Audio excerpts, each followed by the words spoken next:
철로역정. 알랑거리는 원수들을 물리치고 믿음을 새롭게.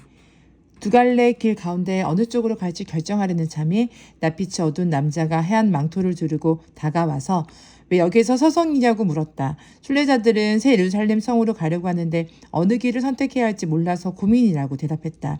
낯선 사내는 흔쾌하게 말했다. 걱정 말고 따라오세요. 나도 그리 가는 길이니까요. 그래서 크리스천과 소망은 그 남자를 따라 나섰다.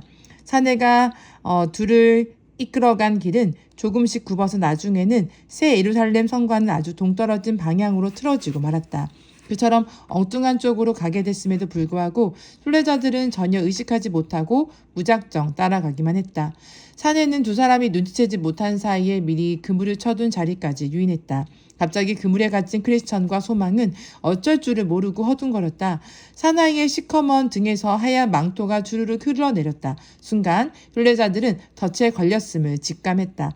아무리 버둥거려도 그물에서 벗어날 길이 없음을 알게 된 두 사람은 그 자리에 주저앉아 엉엉 울었다.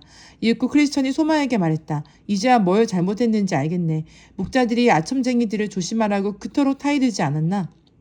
이웃에게 아첨하는 사람은 그의 발 앞에 그물을 치는 사람이라는 지혜자의 말이 무슨 소린지 알겠어. 소망은 무릎을 치며 말했다. 멸망시키는 자의 길을 피할 수 있도록 목자들이 지도까지 지어주었건만 새카맣게 잊어버리고 펼쳐보지도 않았어요. 남들이 어떠했든지 나만은 주님께서 하신 말씀을 따랐기에 약탈하는 무리의 길로 가지 않았습니다.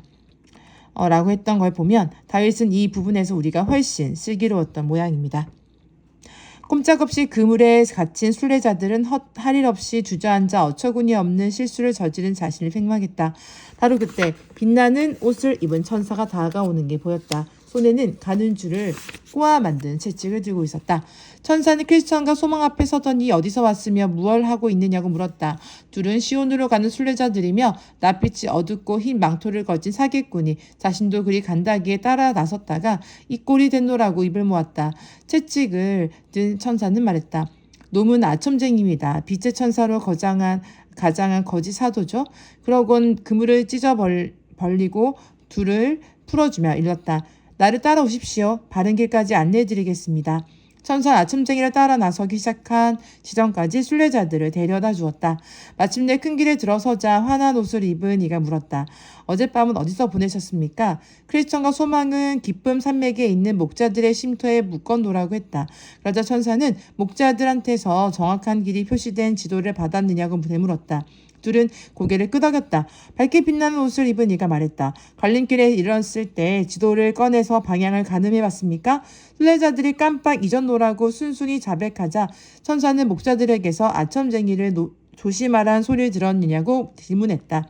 그렇습니다. 크리스천과 소망은 합창하듯 대답했다. 하지만 그럴듯한 얘기를 늘어놓는 이 사내가 아첨쟁이일 줄은 정말 몰랐습니다. 꿈에서 보니 천사는 둘에게 무릎을 꿇고 앉으라고 했다. 그러고는 매섭게 채찍질을 했다. 오직 바른 길로만 가도록 가르쳐 주려는 뜻이었다. 밝게 빛나는 옷을 입는 이는 매질을 하며 말했다. 물은 내가 사랑하는 자를 책망하여 징계하노니 그러므로 네가 열심을 내라. 회개하라. 아울러 목자들이 준 지도를 잘 살펴서 거기 표시된 대로만 따라가라고 거듭 당부하고 나서 본래 가던 길로 돌려보냈다. 순례자들은 베풀어준 친절에 감사한 뒤에 오로지 바른 길을 따라가며 이렇게 노래했다. 이리 오라. 길을 걷는 이들이여.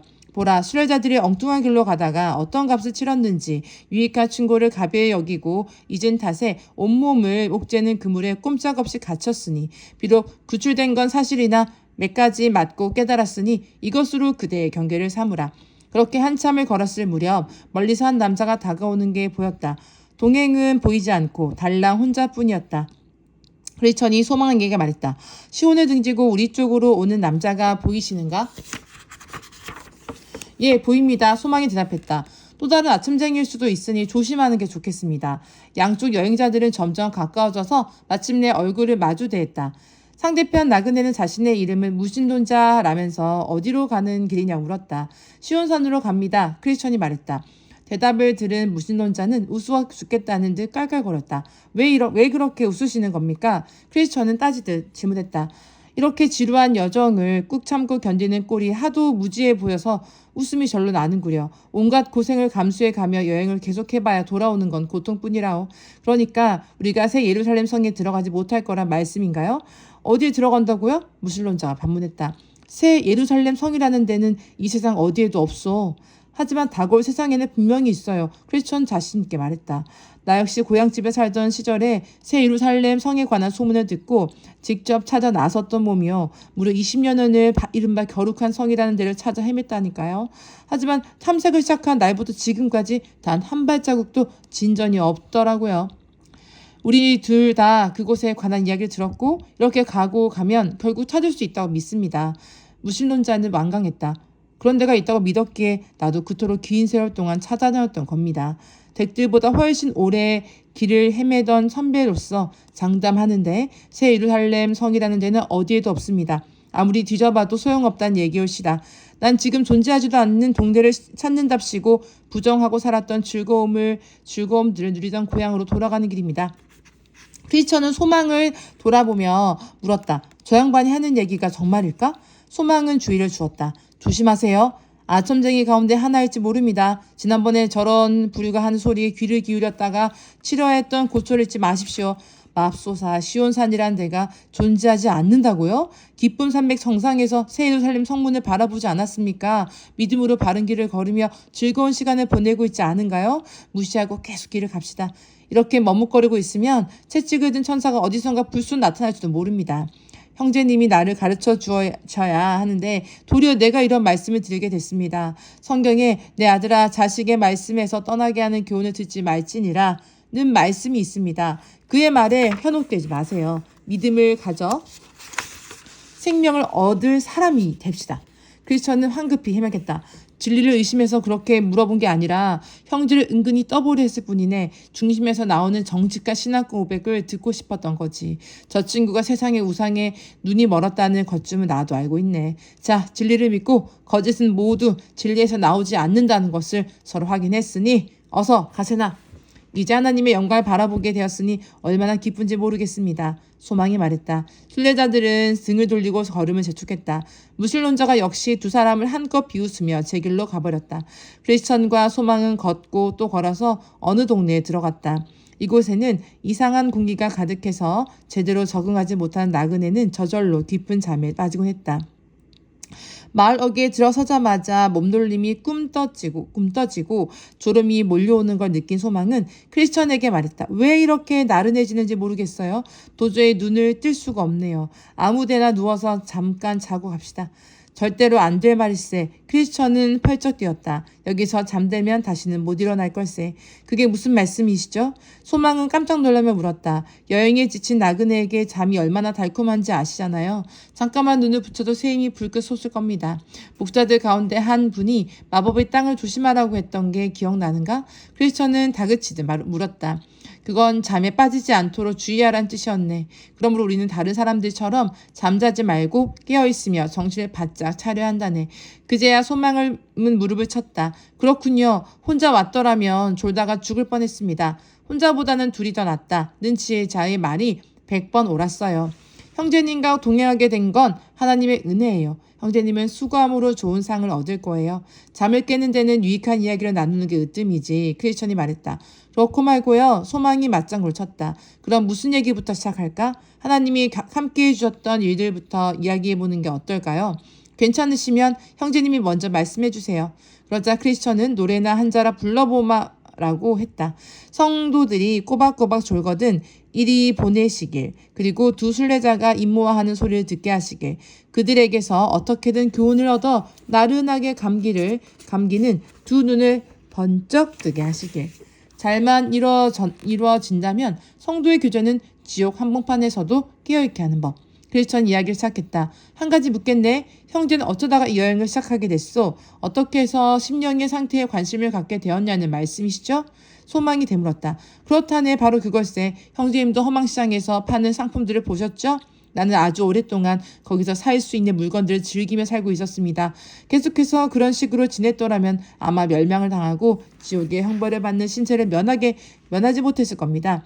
도대체 어떤 것들이었기에 그러나 크리스천이 물었다. 세상의 보배와 영화들이죠. 소망이 대답했다. 그뿐만 아니라 소란을 피우고 흥청망청 놀고 취하도록 술을 들이키고 욕설을 퍼붓고 거짓말을 하고 부정을 저지르고 안식일을 어기는 걸 비롯해서 영혼을 망가뜨리는 짓이라면 무엇이든 가리지 않고 다 했습니다.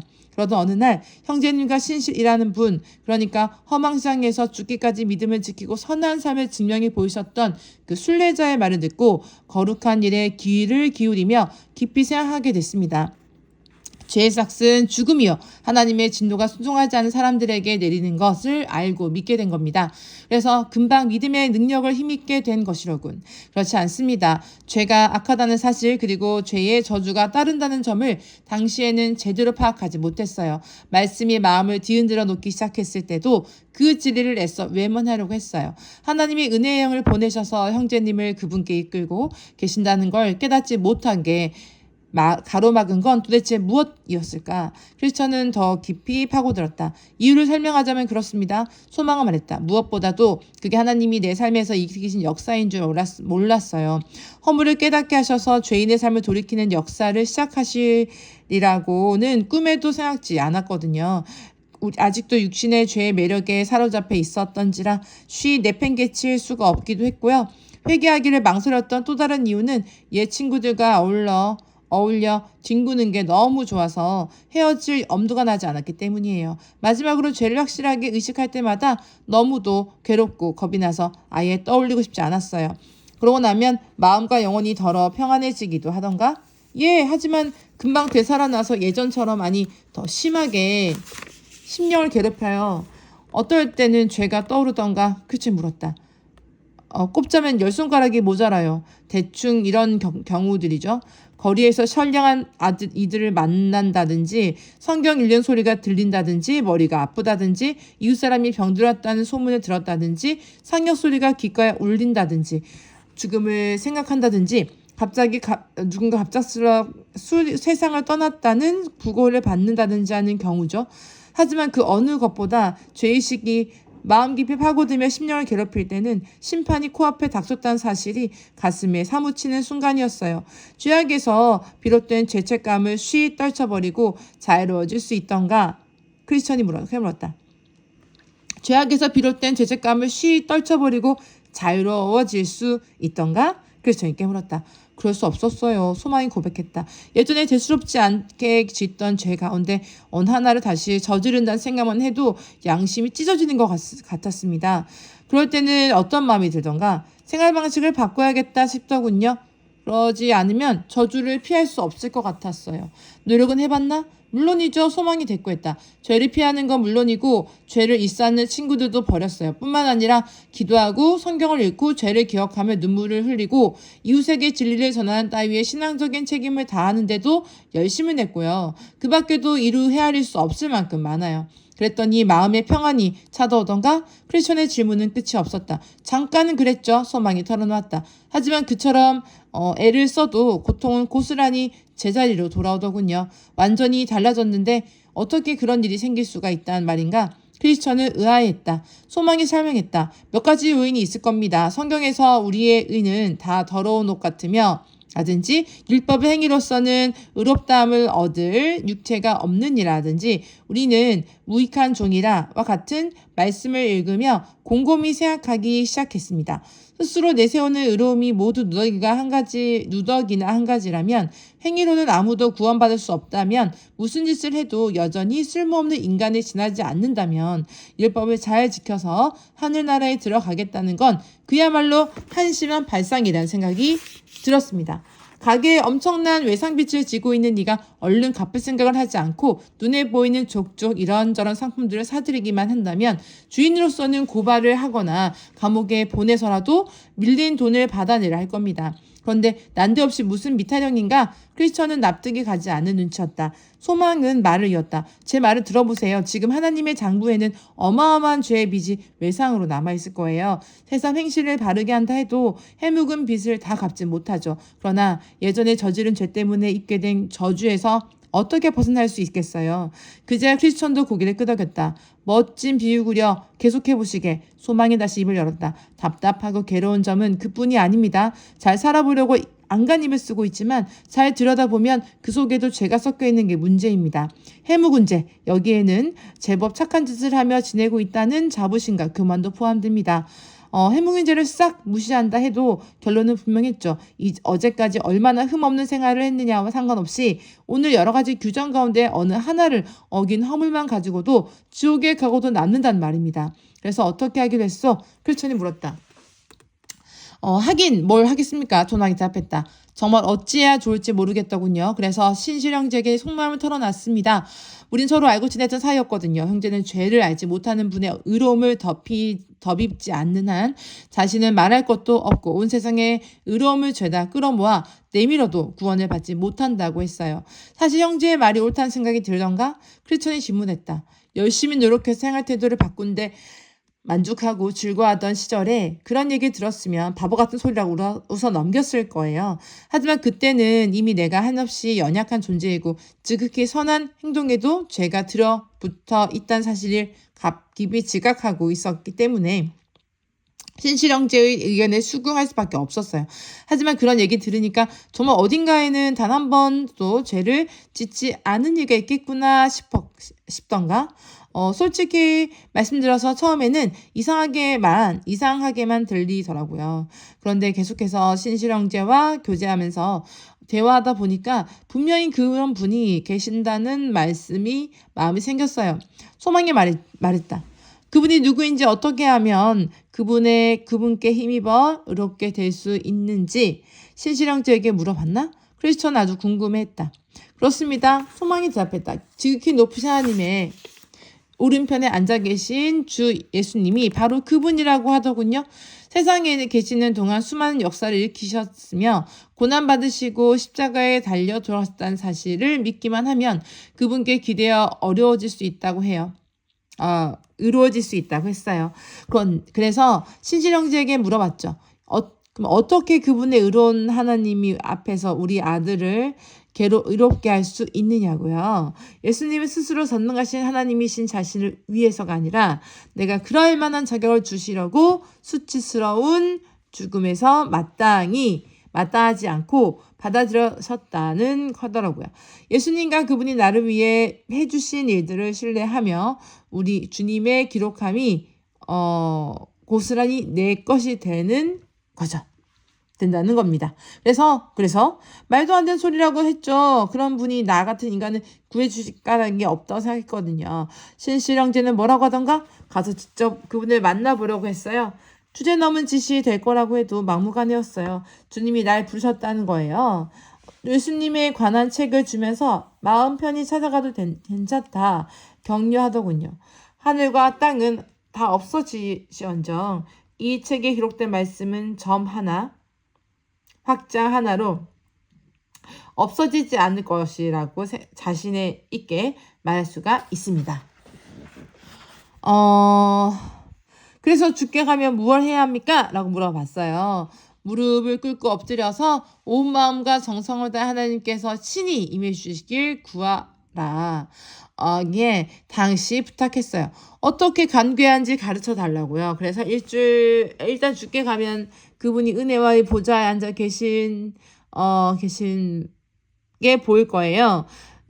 찾아오는 이들은 용납하고 용서하기 위해 1년 365일 하루도 빼놓지 않고 거기서 기다리신다고요. 이번에는 막상 주님을 뵈면 무슨 말을 해야 할지 모르겠다고 했어요. 신실형제는 이렇게 해보더라고요. 하나님, 이 죄인을 불쌍히 여겨주셔서 예수 그리스도를 알고 또한 믿게 해주십시오. 주님의 의로움을 덧입지 않으면 죽을 수밖에 없다는 걸 알고 있기 때문입니다. 하나님은 자비로우신 분이시고 예수 그리스도를 보내어 세상의 구세주가 되게 하셨으니 더 나아가 저처럼 불쌍한 죄인을 위해 아이들을 아낌없이 내어주셨음을 듣고 배웠습니다. 저는 정말 죄인입니다. 주님 이렇게 찾아왔으니 은혜를 베푸셔서 내 영혼을 구해주십시오. 독생자 예수 그리스도의 이름으로 기도합니다. 아멘. 그래서 나는 시키는 대로 따라했나? 크리스찬이 미심쩍은 표정에서 그럼요. 소망은 자신 있게 말했다. 한 번 아니라 수없이 되풀이죠. 결국 하늘나라에서 도전을 보내주었다. 그렇군요. 그래서 처음에는 아니었어요. 2번, 3번, 4번, 5번, 6번 기도해도 마찬가지였죠. 소망을 솔직히 고백했다. 그래서 어떻게 했는데 그리스도를 재촉했다. 어찌할지 막막하더라고요. 집어치울 생각이 들지는 않던가 수백 번도 더 들었다. 소망이 대꾸했다. 들었죠. 그런데 왜 포기하지 않았지? 사실 신실형제의 이야기가 사실이라고 믿었기 때문입니다. 그리스도의 의로움에 힘입지 않으면 온 세상이 다 힘을 바쳐도 날 구원할 수 없을 것 같았어요. 그래서 기왕 죽을 거라면 은혜의 보좌 앞에서 죽고 싶었어요. 비록 더디더라도 그때를 기다려라. 반드시 오고야 만다. 늦어지지 않을 것이다 라고 생각한 거죠. 그래서 하늘 아버지께서 아들을 보여줄 때까지 꾸준히 기도했습니다. 하나님이 독생자를 이렇게 보내주셨던가? 어떻게 보내셨던가? 크리스천이 물었다. 소망이 설명했다. 육신의 눈이 아니라 마음의 눈으로 그분을 보았어요. 그 다음에 자처지종을 설명하자면 이렇습니다. 어느 날인가 아주 서글픈 기분이 들었죠. 난생 처음 겪어보는 슬픔이었어요. 더할 나위 없이 깊고도 악랄한 죄를 지었다는 생각에 가슴이 미어지는 것 같았어요. 지옥에 떨어져서 영원한 형벌을 받을 수밖에 없는 신세라는 생각이 들더군요. 그런데 갑자기 주 예수님이 하늘에서 굽어보시며 말씀하시는 게 보였어요. 주 예수 그리스도를 믿으라. 그리하면 내가 구원을 받을 것이다. 냉큼 대답할 수밖에 없었습니다. 그러나 주님, 저는 크나큰 죄인입니다. 예수님이 그러시더군요. 내 은혜가 너를 족하게 하도다. 제가 어찌 여쭈었죠? 주님, 믿는다는 게 도대체 뭔가요? 그러자 문득 내게로 오는 사람은 결국 줄이지 않을 것이요. 나를 믿는 사람은 다시 목마르지 않을 것이라는 말씀이 떠오르면서 믿는다는 것과 그분께 나온다는 게 같은 뜻이라고 들었어요. 한마디로 예수님께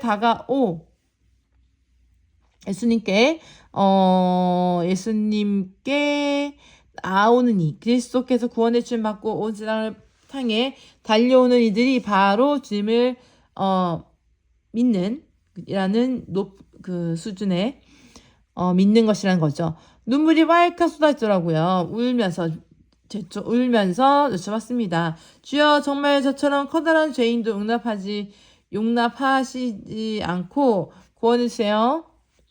그때 주님의 음성이 들렸어요. 내게로 오는 사람은 내가 물리치지 않을 것이다. 다 여쭤봐요. 하지만 제 믿음이 진정으로 주님께 토대를 두고 있음을 어떻게 알 수 있을까요? 자, 그래서 그분이 말씀하셨어요. 그리스도 예수의 죄인을 구원하시려고 예수께서 죄인을 구원하시려고 세상에 오셨다. 그러므로 그리스도는 율법의 끝마침이 되셔서 모든 믿는 사람에게 의가 되어 주셨다. 예수는 우리의 죄 때문에 죽임을 당하셨고 우리를 의롭게 하시려고 살아나셨다.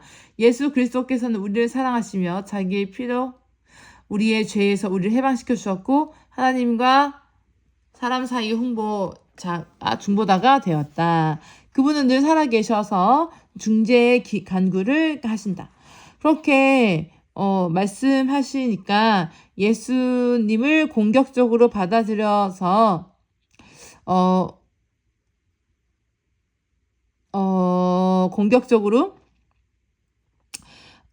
그리스도가 베푼 은혜를 구원받고 구원을 받아들이고 감사한 이들을 위해서 절 믿어야겠군요. 놀라운 기쁨에 가슴을 가득 채웠습니다. 눈에서는 연신 눈물을 쏟아졌습니다. 그분의 이름과 그 백성, 그 예수 그리스도의 길을 사랑하는 마음에 충만해진 겁니다. 그리스도께서 참으로 형제와 영혼에 찾아오셨구나.